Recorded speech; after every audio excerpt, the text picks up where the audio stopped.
اور یہ اس بدبخت قوم کا انجام ہوا۔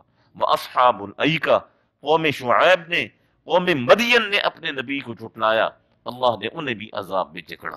اور پھر اللہ فرماتے ہیں اولئک الاحزاب، یہ بڑے بڑے لشکر تھے، ان کل الا کذب الرسل، ان میں سے ہر ایک نے ہمارے نبی کو جھٹلایا ہے، کوئی ایک ایسا نہیں تھا جس نے ہمارے نبی کو مانا ہو، ہمارے نبی پر ایمان لایا ہو۔ فحق عقاب، پھر ہمارا عذاب ان پر آ پڑا، پھر ہم نے اپنے نظام کو چلایا۔